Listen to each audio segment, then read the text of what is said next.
우리나라에서 금관이 가장 많이 나온 곳이 신라인데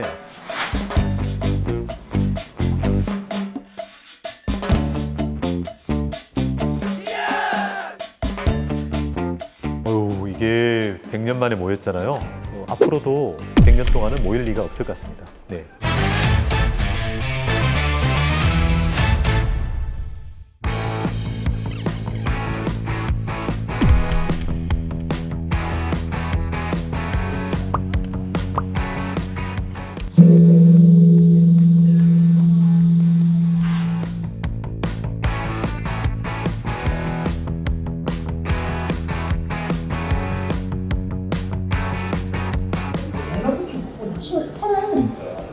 이거 너무 세 개다. 대리가 세 개인데 나머지는 하나씩.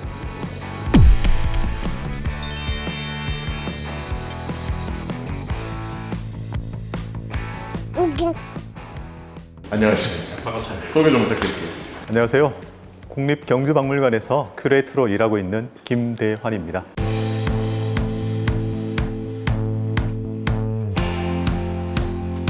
윤관을 좀 어떻게 담당하시게 된 거예요? 사실 신라 금관전은 한번 다 모아서 하자라는 이야기가 오래전부터 있었고요. 2021년도에 금관총 금관 발견 100주년이었어요. 그때도 내부에서 금관전을 한번 해야 되지 않은가라는 이야기가 있었는데 코로나 때문에 하지 못했습니다. 그런데 이제 에이펙이 경주에서 열리고 한다니까 기념할 만한 큰 전시를 한번 했으면 좋겠다는 내부적인 이야기가 있었고 금관을 한번 모아보자라는 이야기가 나왔죠.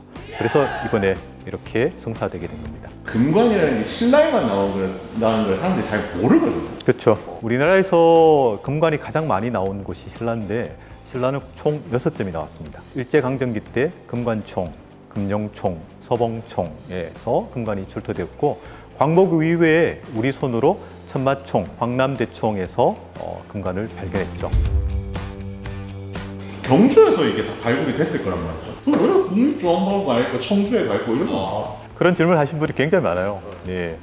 그 발굴된 시점과 그 유물이 소속되는 과정이 되게 중요할 것 같은데요. 발굴된 것 중에 3점이 일제강점기 때 일본 사람들이 발굴한 거죠. 그때는 전부 조선 총독부 박물관이라는 곳에 이 금관이 소속되었는데 유물들이 전부 국립중앙박물관으로 들어가다 보니까 일제강점기 때 3점의 금관은 국립중앙박물관의 유물이 됐고요. 광복 이후에 우리가 우리 손으로 발굴한 천마총 금관, 황남대총 북분 금관은 국립경주박물관 유물이 되어 있는 상황입니다.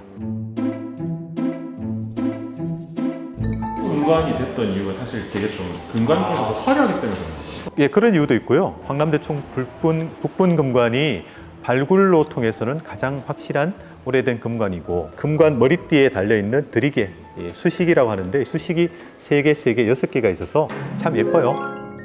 그래서 가장 오래되고 예쁜 금관 국립중앙박물관에 전시하고 국립경주박물관에는 가장 이제 최근에 만들어진 천마총 금관을 전시한다. 이런 입장에서 정리가 된 겁니다. 6점 가장 큰 게 어떤 겁니까?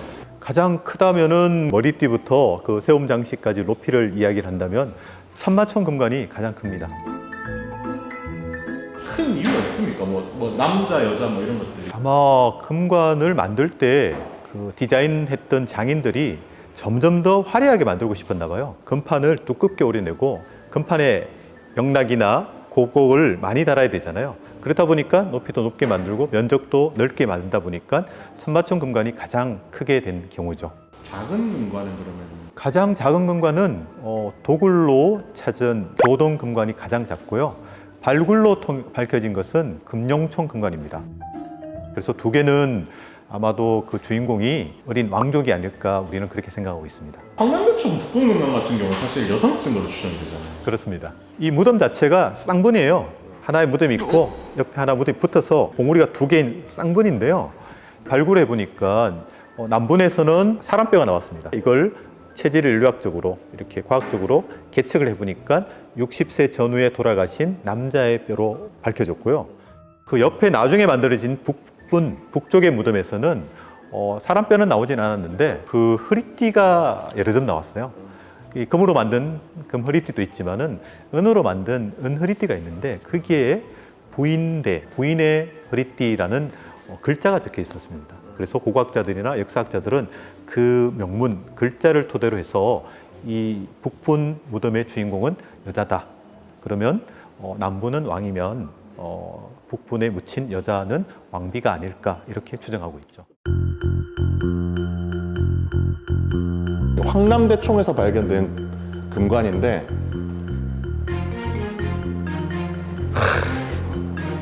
금관이라는 게 전 세계 문명적으로 많지 않고 고고학사라는 지금 역사적으로 볼 때 좀 이게 의미가 있는 게 서동청에서 발견된 금관과 금명청에서 발견된 금 같은 경우는 장식이 실제로 썼느냐 아니면 이 무덤에 들어가는 제2용구였느냐 해가지고 사실 학자들 사이에서 출토 당시에 제가 알기로는 머리에 씌어진 게 아니라 얼굴을 덮고 있었다고 제가 알고 있는데 이게 뭐 물론 저는 썼다고 생각하는데 이 금관의 이 용도는 당시에 좀 뭐였어요? 1921년도에 금관총이 발견된 이래 금관을 우리가 100년 가까이 연구했는데 가장 핵심 쟁점이자 이슈가 바로 그 부분입니다. 저걸 실제로 썼는지 아니면 말씀하신 대로 죽은 자의 얼굴을 가리는 마스크로 사용했는지 논쟁이 굉장히 많아요. 이 두 가지 설이 다 함께 쓰는 지지를 받고 있기 때문에 앞으로도 계속 논쟁이 지속될 예정이고 그 논쟁에 대한 자세한 부분들은 저희 전시에서 좀 쉽게 풀어보려고 합니다. 어떤 식으로 좀 풀어보실 겁니까? 죽은 자의 얼굴을 덮는 그런 마스크라는 썰이 먼저 주장이 됐죠. 부장될 때는 마지막에 부장된 것 같아요. 출토되는 위치를 봤을 때 확실히 얼굴을 덮고 있고 그다음에 납작에 이렇게 눌려져 있고 그런데 죽기 전에 상황이 중요하죠. 제작자 또는 공인의 이야기를 들어보면은 금관에 다양한 어떤 문양이나 장식이나 기술이 있는데 그 기술이 왜 필요하냐면 이 세움 장식을 꼿꼿하게 세우기 위해서 그 기술을 베풀었다는 얘기가 있습니다. 그리고 금의 순도를 분석해 보면 금관이 점점 무거워질수록 은을 많이 쓸 거예요. 그건 뭐냐면 금의 연성이나 인성을 줄이고 탄탄하게 쓸 수 있도록 금의 순도를 일부러 낮췄다는 설이 있죠. 그 일부러 낮춘 이유가 뭘까요? 당대에 실제로 썼기 때문에 그렇습니다. 지금 생각에는 아마도 신라의 왕들이 실제 사용하면서 마지막으로는 얼굴을 덮어주는 마스크 용도로 그렇게 무덤 안에 넣어준 게 아닐까라고 이렇게 생각하는 사람들이 많습니다. 이 신라 같은 경우는 금의 나라라고 불릴 정도로 네. 이거는 파괴를 하면 금물이죠. 이게 왜 금이라는 게 상징하는 의미가 있나요?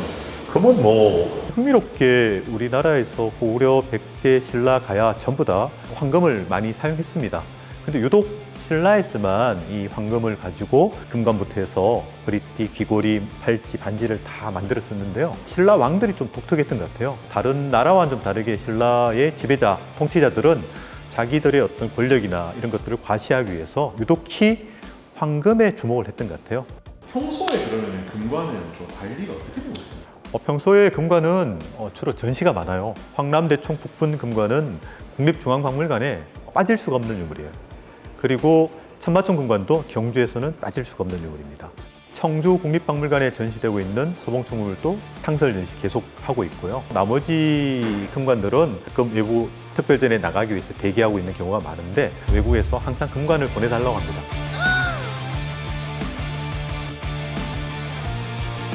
그 이유가 있습니까? 역시 한국의 미술품 여러 가지 문화유산을 봤을 때 금관이 그들이 봐도 굉장히 탁월하다는 거죠. 불상이나 여러 가지 문화유산들은 중국에도 있고 일본에도 있죠. 그런데 유일하게 금관은 중국에 없고 일본에도 없습니다. 전 세계적으로 봐서 신라만 갖고 있는 유물이니까 외국에서 전시를 할 때 저 금관은 꼭 보내줘 라고 이런 제안이 오는 거죠. 이 금관이라는 게 우리 민족의 보물이지 않습니까? 네. 그렇기 때문에 아무래도 옮기거나 이럴 때 굉장히 신경 많이 쓰죠. 네. 금관을 이제 전문적으로 다루는 큐레이터가 있죠. 그 큐레이터가 함께 금관을 옮기는데요. 또 운송이나 이런 부분에서 엄청나게 주의를 요합니다. 금관이 이제 되게 약하잖아요. 그리고 거기에 달개나 고곡 같은 것들이 되게 금실로 묶여 있는데 예, 불안하죠. 그래도 뭐 1500년을 버텼으니까 사실 지금도 잘 버티는데 그래도 움직일 때마다 비행기를 타고 먼 외국 갈 때 항상 거기에 큐레이터가 함께해서 그 금관의 안전한 호송을 위해서 이동을 위해서 항상 주의를 기울입니다. 그러면 금관 비행기로 갈까요? 배로는 절대 안 될 거고. 비행기 안에 수화물을 실어서 이동하는 경우가 일반적입니다. 네, 특수하게 저희가 포장을 잘해서 무진동, 아무리 바깥에서 진동이 있더라도 그 금관에는 진동이 가해지지 않는 그런 시스템을 가지고 금관을 보내죠. 그래야만 안전하게 갈 수 있지 그런 조건 없이는 저희들은 절대 금관을 이동하지 않습니다. 제가 이집트 방문해서 수탕카멘 황금 마스크에 있던 수염이 떨어졌어가지고 이거를 뭐 공업용에 폭시로 붙였다 뭐 이렇게 있었던 적이 있었는데 피치 못하게 뭐 파손이 되는 경우도 있었을 거 아니에요. 제가 알기로는 아직 금관은 그런 어떤 상황은 없었고요. 큐레이터나 그 보존과 가시는 분들이 관리를 잘했기 때문에 크게 문제되는 상황은 아직까지는 없었습니다.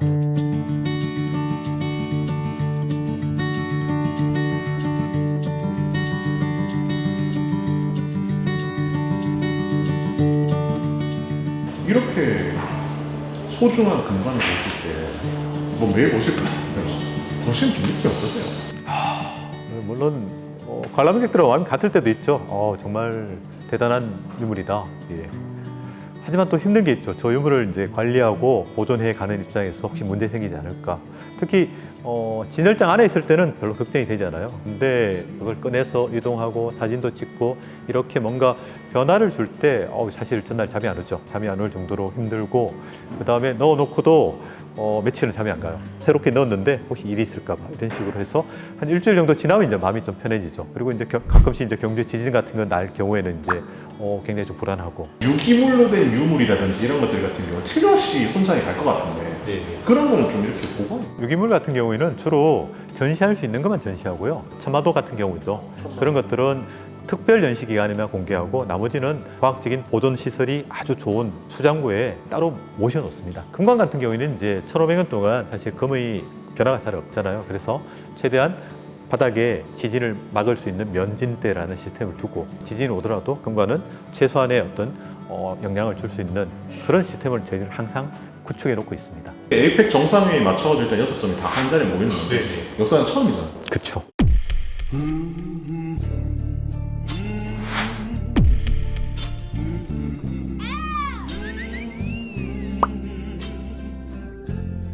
하루 이틀 준비를 하시냐 이게 기간이 뭐 1년, 2년 이상 걸리셨어요. 적어도 일정 조율을 위해 가지고 최적으로는 한 2년 전부터 움직였는데요. 실제로는 금관 발견 100주년 때부터 상황을 계속 주시하고 있었죠. 금관의 일정이 되게 바빠요.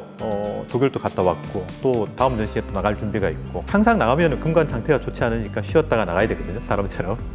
그렇다 보니까 금관 일정 잡기가 굉장히 힘들어요. 그렇지만은 금관 일정을 다 조율했습니다. 조율해서 결국은 이 시점에 금관을 한번 다 모으게 된 거죠. 6개 금관 딱 모아 어떻게 보면 사실 이게 드래곤볼 모으는 것 같이 그러는데 그런 말씀 많이 하세요. 그게 좀 청사가 했었을 때 좀 기분 같아요. 굉장히 기뻤죠.